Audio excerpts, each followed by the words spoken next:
Let me first dispense with the usual. With this being Saturday, you know the drill after 3.5 years. I'm going to give you a money saving discount coupon code today, guys, that could save you potentially hundreds of dollars off your total purchase price. And that coupon code today is 26%. That's 26PERCENT. Once again, 26PERCENT, no space between the number and the word percent, 26%.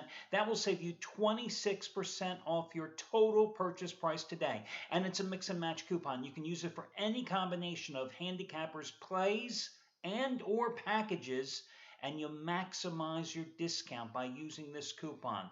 Now, the only stipulation, it's a one-time usage coupon. You can't come in early and get Matt Rivers' latest blank check game of the year release, and you can't come back 2 hours later and use the coupon again for Gabriel DuPont's monster 150 dime winner. No, you have to put everything in your shopping cart at one time to maximize those savings. But there's a fringe benefit as well.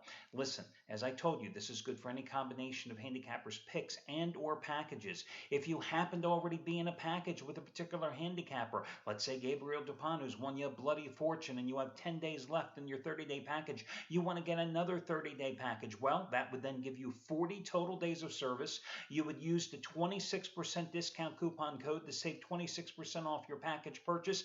And if you have any instant rebates, they will be as applicable as well. So again, 26% is that coupon code. Should you have any questions, you can always contact customer service. Now, let me talk about the two big guys. Matt Rivers, once again, biggest play of his career is going to be one of the half-price play of the day releases today. Blank check, waive the rating, game of his career winner number 22 of 31. Hit the fifth ever such play last night in the NBA with the Pacers pummeling Philadelphia. You got it for half price today, the seventh ever in college basketball. It goes on the early card, cheap chalk home dominator, he's calling it. And again, you get it for half price simply by using the coupon code HALF, H-A-L-F. And Gabriel DuPont, guys, what can I say? The 12th max wager discounted play from Gabriel DuPont the past 3 weeks. 150 dime winner, number 5 out of 6. Second biggest play of his career. San Francisco at Pepperdine. Just hit a 150 dime play that you got for half price last Sunday with Ryder at Niagara. 109 plays like last Saturday's Wichita State over Illinois State on the road, which you got for half price, of which he's on an 18-3 roll. This play, of course, is 50% stronger. And the other numbers to be aware of, he has made $10 bettors in all sports over 22 grand the past 12 weeks. In college basketball, since he joined the site February 1st last year, so we're only talking 54 weeks here, give or take a day, he's made those teams $10 bettors a little over $18,000. And with 50 dime plays or higher, they've won over $32,000 in all sports since his debut here at the site. And the final one, a late night special. I saw that Anthony Red, going for his 8th straight winner, has his 80 dime winner number 10 out of 14, his Pac-12 game of the year on the game between Oregon State and Colorado in Corvallis. It goes at 11 o'clock Eastern time tonight. Well, it is also his college winner number 14 out of 18, and you can save $75 and get it for just $24 simply by using the coupon code REDD, R-E-D-D. Of course, this play is bigger than a Super Bowl winner on the Patriots. It's bigger than last night's winner on the Raptors, a play that you got for just $22 from a guy who's made $10 bettors a little over $6,800 in all sports over the past month. So that's a rundown of your coupons. I'm going to get to your free picks, though, in just a moment. But first, listen, I've told you in the past that late 80s, early 90s, actually late 80s, mainly late 80s, for about a 7-year period, there was not a major boxing match that I didn't cover. And boxing used to be, I say used to be, my absolute favorite sport. I grew up as a huge boxing fan. Of course, I wrote about it for a number of years. And again, there was no better sport as far as I was concerned. Now, I can't lie. Over the past, 20 years, I've just lost interest in boxing for the main reason that the Pacquiao Mayweather fight is such a big thing here in the last 48 hours.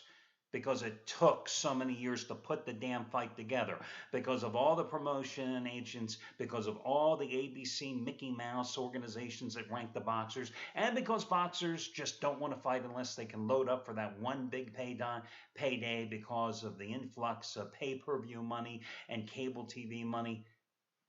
I just lost all interest in boxing. But I'm going to tell you something right now. And barring any unforeseen circumstances, like, one of the boxers getting their foot run over by a bus in Las Vegas, okay? Barring any unforeseen circumstances, just put your money if you're going to bet this game on Mayweather. Really, forget it. Don't fall into the Manny Pacquiao hype. I got one number for you. That number is 5. 5 is the advantage for Mayweather in his reach. 5 inches more advantage. And the other number that you should probably consider is 2. And that's the height advantage Mayweather has here in this fight. What's going to happen here, guys, is you're going to hear all about Manny Pacquiao. He throws punches and volumes. He likes to work inside. Well, when you're the smaller guy, you got to take chances to get inside. When you're the bigger guy and you've got the 5-inch reach advantage, you're not going to let that little guy get inside. Listen, Floyd Mayweather does not have the KO punch that he had 10 years ago. But neither does Manny Pacquiao. More importantly, Pacquiao does not have the chin that he used to have either. Look at the Marquez fight between these two guys. Mayweather came out of a 2-year self-imposed retirement in 2009 and dominated in a unanimous decision against Marquez. It was just a couple of years ago that Marquez just gave Manny a beating and knocked him out in the 6th round. Forget about the Timothy Bradley fight, because that was really a bizarre fight, okay, for Pacquiao in that one.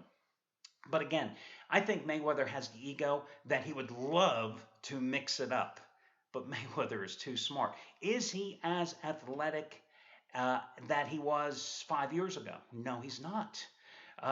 But he definitely still has the wheels and has the ability to stay on the outside to rack up points. And that's going to be a key thing here in this fight.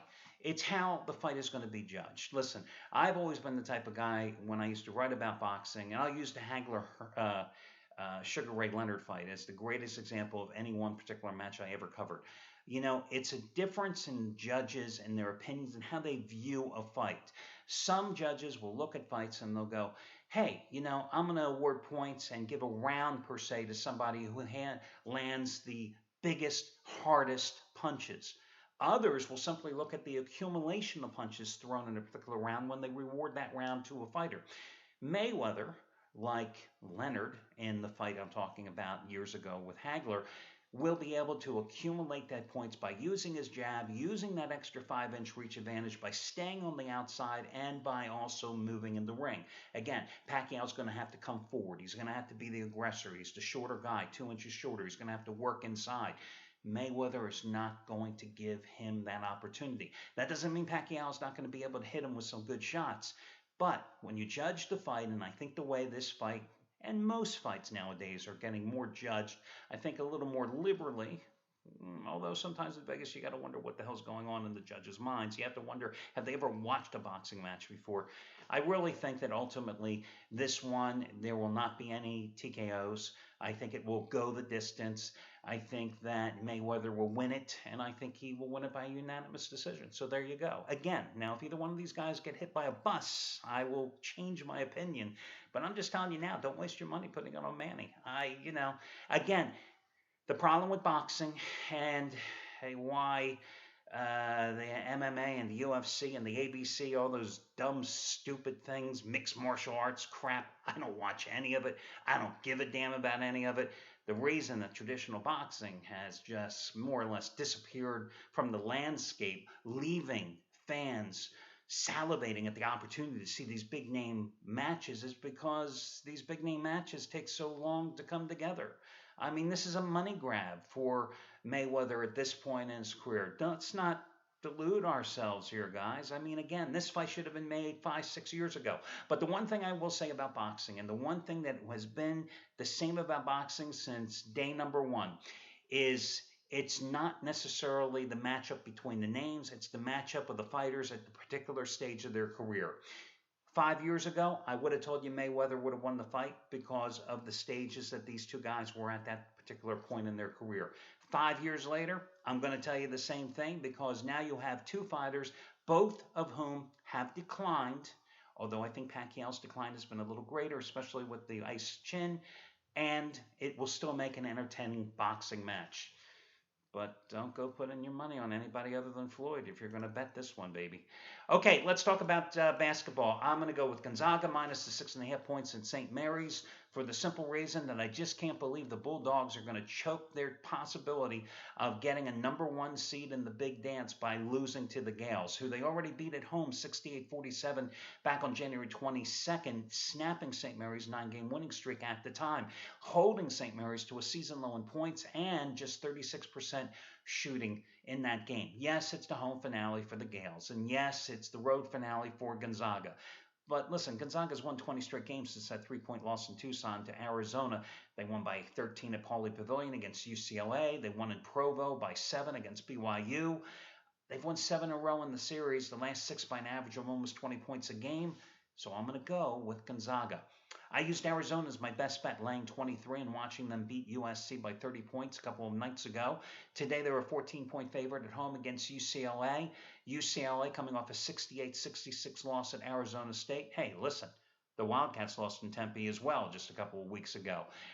Their road game prior to the loss to Arizona State, they lost to California 64-62. In the game before that on the road, they narrowly upset Stanford 69-67. So you've got 3 straight road games that have been determined by a total of 6 points here for the Bruins. But let's also keep in mind, this is a team that lost by 18 points in Eugene to Oregon, a team that lost by 11 points at Oregon State, a team that lost by 32 points at Utah, a team that's, 2-7 road conference start. I'm sorry, I got to go with Arizona and lay the points here at home as they continue their winning ways at the McHale Center. Your final free selection today in college basketball, as I just want to look and let me just make sure, what game did I promise you I would break down? Oh yeah, Baylor and Kansas State. Listen, Baylor owes me one. That's the bottom line. I've used them as a complimentary play here a couple of times, and they've definitely cost me here lately. But I like them at home today against Kansas State for the simple reason is I always like going against Kansas State. I always like going against Bruce Weber. I'm just not a believer in the Wildcats. And how can you believe in the Wildcats on the road? Because outside of Manhattan, well, they're 1-8 this season on the road. They're 2-13 in their last 15 conference road games going back the past couple of seasons. And Baylor is playing in revenge. And listen, Baylor's sitting there, number 20, I think, currently in the standings. But they better win this game, and they better get a couple more wins before the Big 12 season ends up. And listen, the Wildcats, they're coming off a 69-55 loss at TCU on Wednesday. I think they only had 15 points at halftime in that game. They've lost 6 of their last 7 games overall. They lost 5 in a row on the conference road. But they did win at home 63-61 in the first meeting in the middle of January. I think also Kansas State finds itself in a precarious position. It's not that you're going to look ahead to your next opponent when you have also lost 6 of their last 7 games. But when you got Kansas coming to town in Manhattan on Monday night, I'm sorry. These are 17 to 22-year-old guys. Yeah, we got Baylor today in Waco, but we got Kansas coming to town. That's our big rival. That's the game of the season on Monday night. So I'm going to go with the Bears, even though they were pathetic in a 54-49 win at Texas Tech that snapped a 2-game losing streak in their last game out. I do believe they have the size advantage. They didn't take advantage of that size advantage when they played in Manhattan back in January, but I think they will do so today. And it's a big number at 9.5. But I'll tell you what, I think this is going to be one of those blowout games. I really believe that the Baylor team that demolished Texas, the Baylor team that went to West Virginia and ran off 21 straight points in the first half to crush the Mountaineers, that's the Baylor team you're going to see showing up today. Not the team that got upset at home by Oklahoma State, not the team that lost at Kansas. Bears are going to be your final free play, along with Gonzaga and Arizona. Best of luck to you guys, and I'll talk to you again tomorrow when we do this one more time.